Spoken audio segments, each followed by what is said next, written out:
And for our final story for this outing of the Rolling Stone, because I just couldn't leave it at medical human monkey chimeras. And I didn't want to do an entirely serious story as our last bookend either, especially after talking about human monkey chimeras, because that would just have made the weekend too depressing. Gotta do what I can to liven the mood, gang. So we're gonna be talking about Lindsay Ellis getting canceled. And the first question you might have, after knowing what the subject is gonna be, is who the heck is Lindsay Ellis? Well, she is a creator here on YouTube. She makes video tutorials.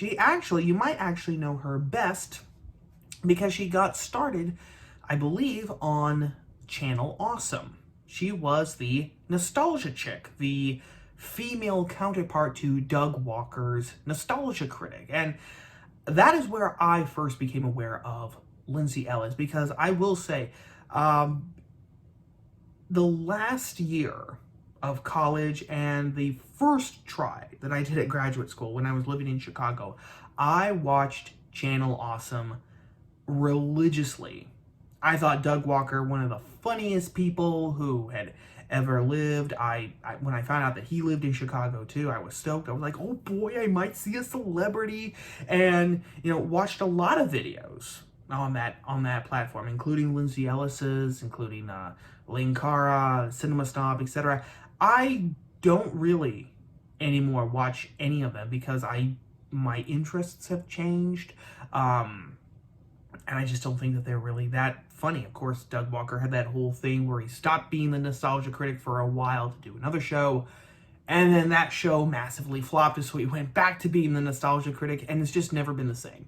It has never been the same. The sort of zany energy that those first early episodes had, he's never recaptured it. But Lindsay Ellis was the Nostalgia Chick. And then, for various reasons, which actually caused a split in the creators of Channel Awesome, she left that company and she started off on her own. And that's when actually her videos, I think, started to change too. Before, when she was associated with Channel Awesome, it was very much the same format that I think most of the creators there used. Every week was the du jour bad movie of the week, right? Whether it was 1984 Supergirl, whether it was 1995, I think, Cutthroat Island, and she, of course, would riff, spoof, make jokes at the expense of these bad movies with a little bit of film commentary on the side. When she left Channel Awesome, she actually started to do not so much reviews, but more of film tutorials, maybe. So, for example, she made let me think here, a video about why Robin Williams was angry at Disney, and after he was the voice of the genie. She made a tutorial about Cats, I believe, that horrendous musical that came out. So that's who Lindsay Ellis is. Now, on March 26th, she actually got herself canceled because of a tweet that she sent out. This is actually the tweet in question that got her canceled. Also watched Raya and the Last Dragon, and I think we need to come up with a name for this genre that is basically Avatar: The Last Airbender reduxes. It's like half of all YA fantasy published in the last few years anyway. So people immediately took umbrage at this because they accused Lindsay Ellis of basically saying that all Asian properties are alike. Now that's kind of weird as well, because Raya and the Last Dragon is not an Asian property. It's actually a Disney movie. Okay? Last Airbender, I think, started in Asia. Let me know in the comments if it was or not. I'm not into really those shows, or is it anime even, or is it another style? I don't even know that. But anyway, people were accusing her of saying that basically all Asian genres are exactly the same. And that's what got her canceled. It got so bad that she actually, according to hitc.com, which is where I actually read that tweet of hers because she deleted that tweet later. She deleted her entire Twitter account, per the people at hitc.com. Because the backlash was so bad, she deleted her entire Twitter account. Which, and here is where I get a little dicey, Gay, because you're probably expecting me to start coming to her defense, free speech, and blah, blah, blah, blah, blah, blah, blah. And I'm not.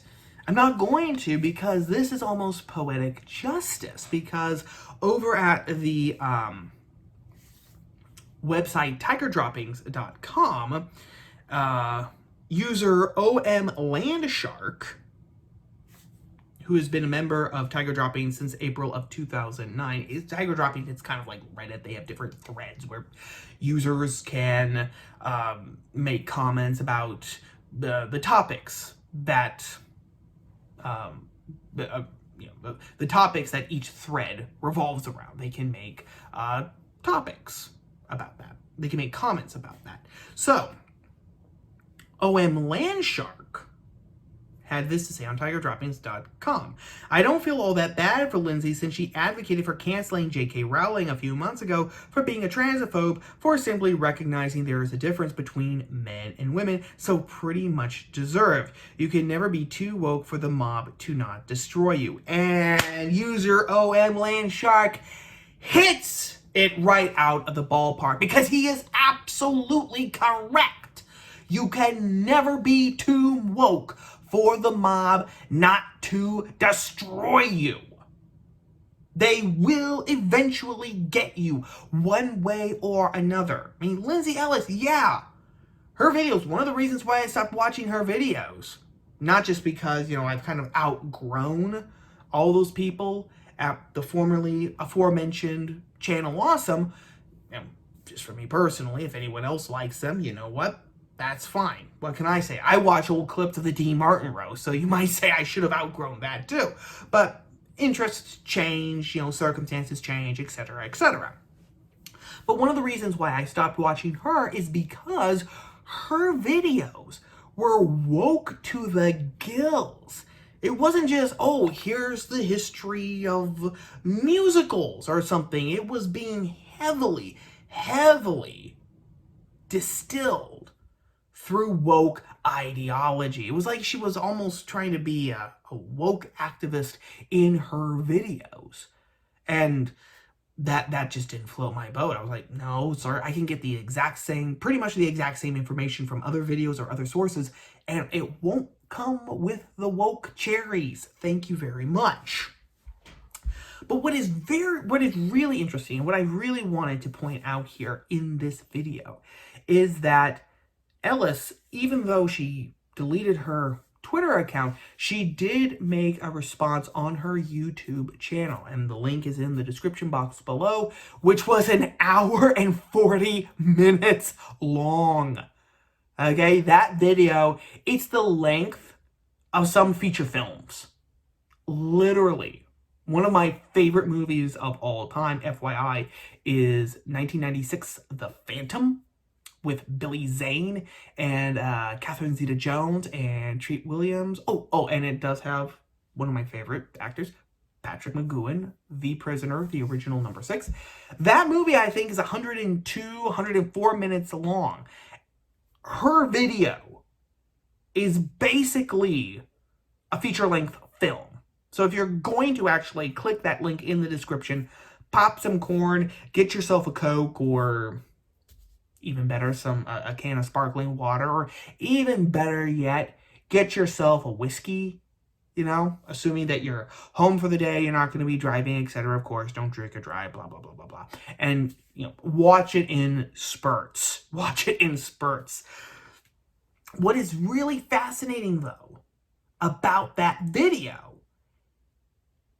came very early on. It came very early on, in which she basically tries to defend herself. Okay, let me set this up. Ellis basically tries to defend herself and implies that she should not have been canceled because everyone is racist.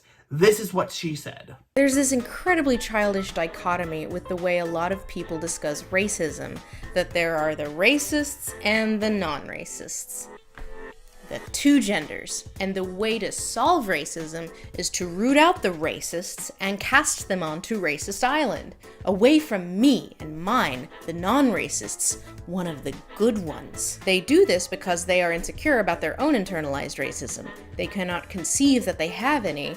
That thought is terrifying to them because a racist is the worst thing you can be. So instead of doing any introspection, they remain hyper-vigilant to root out the secret bad people, so everyone else will know they're one of the good ones. Racism is a complex system upheld from all wings of our society, from laws to hiring practices to generational wealth to community redlining to internal biases to individual actions. We live in a white supremacist society. When you live in a pig pen, you're gonna get covered in shit. And all of us have the stink on us. So there you have it. Because no one can be ideologically pure, everyone is racist. And therefore, everyone is guilty of something. And everyone is racist because, of course, the system is systematically racist. So as she said, if you live in a pigsty, you're going to get covered in shit. Now, of course, the first and obvious retort to that is, no, we do not live in a systematically racist society. And in fact, the beauty of that claim is that it's completely unprovable. All you have to do is to show that there are discrepancies between groups in the same society, and voila, it's obviously systematic racism. This is how Ibram Kendi has catapulted himself to the top of the intellectual adored masses. Everyone worships him now, practically, as some great sovereign voice, because he says that if you have any sort of differences between groups, then the only answer for that is racism. But this, of course, contradicts the facts of history, the facts of reality. For example, how would Lindsay Ellis explain that so many of the American states, Massachusetts, Pennsylvania, New Hampshire, New York, outlawed slavery before 1815, after the American Revolution? After the American Revolution, states start actually outlawing slavery. Even in the South, people start manumissing their slaves, even before they're dead. They just say, okay, you're free now. After the American Revolution. That doesn't sound exactly like a systematically racist society to me. Over across the pond, if we're going to extend this to the Anglosphere, it was, 1836 or 1842, one of the two, Parliament outlawed slavery completely and said that slavers would be hunted down and treated with the same vigor as they hunted down pirates. Okay? This again, okay, to bring it back home, this is after we've elected a black president. We've had a black Supreme Court justice on the court since 1991, I believe. Again, this is the beauty of critical race theory. This is the beauty of just claiming that everything is systematically racist, because you just have to point out differences and boom, there you have your evidence. I would also just like to point out that Ellis has made her career and whatever money that she has through the systematically racist system. It's because of this patriarchal, white normative, heteronormative, white supremacist system that she doesn't have to work on a farm or in a factory or wait tables or sit at a desk all day working for someone else. That she's been able to actually become a success here on YouTube, giving video tutorials, which she has parlayed also, into even getting a novel published. It was some science fiction novel, I believe, that was published in late 2019. I believe. It might not have been a massive book. I honestly don't know.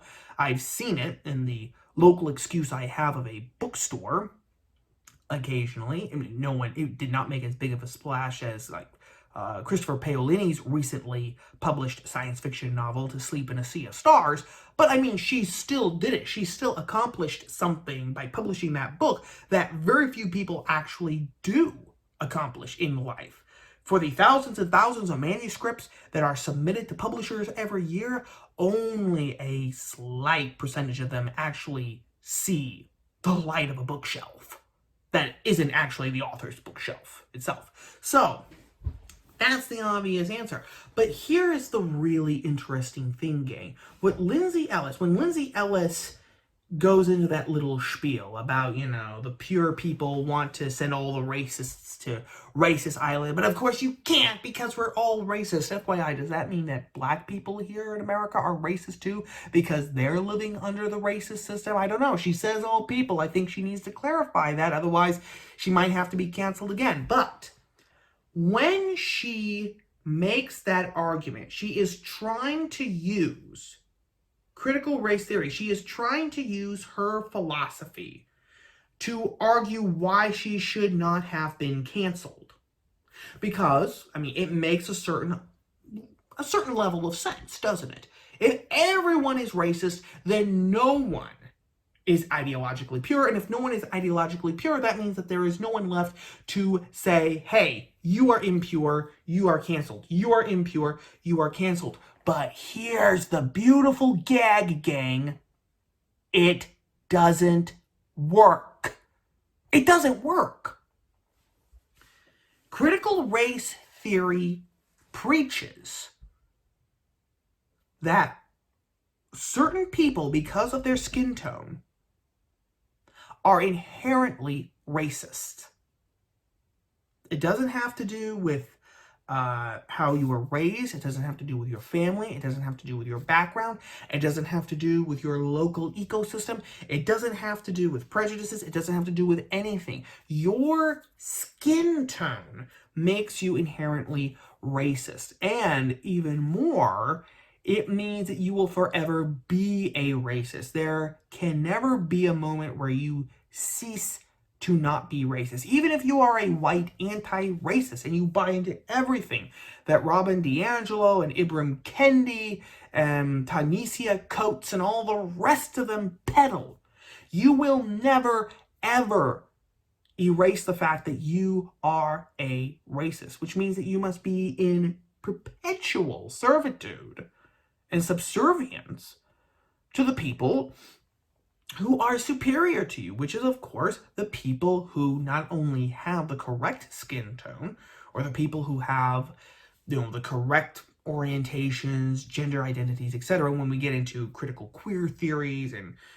critical gender studies, etc., but who then also believe the same thing. Going back to Nicole Hannah-Jones, the creator of the 1619 Project. In a now deleted tweet, she said that we need to differentiate between people being politically black and people simply being racially black. The implication, of course, being that only people who are racially and politically black are authentically black. And of course, you can keep going down the line. Only the gay people who are politically gay are actually gay. Only the Latinos who are politically Latino are actually real, authentic Latino. We actually saw that right after the election. There were whole news stories devoted as to whether or not white Cubans should be classified as Latino. Do they really deserve that moniker? Or should they just be labeled as white, and i.e. evil? Because not only do they have lighter skin tone, but they also, for the most part, vote Republican. It's true, a lot of Cuban Americans vote Republican in large case because either they or immediately family members, their parents or their grandparents, escaped the Castro regime, that little thing that happened 90 miles off the coast of Florida in 1959, in case anyone is interested. That is what critical race theory teaches. It is, I would say, one of the bedrocks of critical race theory, because of course, if you get rid of that, then the entire theory falls apart. And this is also where we get into the sacrosanctity of lived experience If a black individual, for example, says that he felt that someone was looking at him in the wrong way, well, then they have a lived experience of racism, which can be traced back through the history of the suspicion and the denigration that white people have subjected onto black people. So therefore, his now lived experience, his subjective feeling about how this perfect stranger was looking at him in the wrong way becomes further proof, not just that a microaggression was committed against him, but also that the system, again, is systematically racist. It's a perpetual cycle. It's circular reasoning at its finest. But we have the inherent racism of certain groups, and we have the sacrosanctity of lived experience. Those are two fundamental principles of critical race theory. Therefore, Lindsay Ellis saying that no one should be able to be canceled because no one is ideologically pure, that goes smack against critical race theory. She is trying to use her belief system, critical race theory, to defend herself when in reality it condemns her. If certain people found her tweet about Raya and Avatar offensive, then if they are the right sort of people, then they are automatically right. And any defense that Lindsay Ellis gives is white fragility and, just white deafness. She's not listening to the right people. She is trying to talk over them and over their lived experience in defense of her own inherent racism. And I think that this reveals something that we are on the edge of, gang. It is true that the majority of revolutions eat their own. They almost have to, because revolutions, for the most part, again, the American Revolution is really the exception that proves the rule here. But most revolutions, they continue on and on and on and on and on. They cannot stop. For whatever reason, and the circumstances always change a little bit per culture, time, country, circumstances, etc. But they cannot stop. They must go on and on and on. And so eventually, the very people who started it over here get devoured as not being pure enough. And this, I think, is what is happening here. And people like Lindsay Ellis, say what you want about her. And again, I have only come into contact with her through the few videos that I've watched. But she does not strike me as an idiotic person, okay? She definitely has a brain and she definitely can think. So I would bet that she sees the writing on the wall. And I would bet that a lot of woke progressive leftists, I repeat myself, I apologize, also see the writing on the wall. And this is why some of them, like Ellis, are trying to craft this defense within their philosophy of critical race theory, because they know that sooner or later they are going to be canceled. What they feared has happened. Instead of being one of the good guys, they are now one of the bad guys. And this is going to be spurred on because people are going to wake up and they are going to see that something as innocuous as a tweet where Raya and the Last Dragon, which I hear is a pretty poor movie, and Avatar: The Last Airbender are negatively compared to each other. If that's all that it takes, no one is safe. But the gag is that it's not going to work. It's not going to work. You are trying to divert critical race theory from its predestined end goal. And once you accept that, once you propose it, once you advocate for it, you cannot change it. You cannot control the monster once it has broken out of the laboratory. It's out, it's run amok. All you can do is either fight it or get the hell out of its way. But you really can't, because it will hunt you down. It's actively trying to hunt you down. And this is what is happening. Now, some people might try to spin this and say, oh, well, this is really good. This is excellent. This is excellent. Because as this happens, people like Lindsay Ellis are finally going to see the light, and they are going to come to our side. It's going to be great. Not a chance, gang. Not a chance. Watch her video where she actually says that the term cancel culture has been appropriated by Republicans, by right-leaning figures, evil right-wingers who have appropriated it from its original purpose. And you can know just from that people like Lindsay Ellis, they are never going to actually change sides, because that would mean giving up their entire world view. It would mean literally giving up their faith, giving up their religion, which not only provides them comfort, but it also explains the world to them. They're never going to do that. They would rather be devoured than give that up. And that seems crazy, but that is what insanity will do to you. Gang, I have talked for too long, so I am putting the brakes on it here. It is great to be back. Thank you for being patient with me while, again, I was in YouTube Clink, in the Clink at YouTube. Have a great weekend. Stay safe and stay free, and I will chat at you all again real soon. Ciao.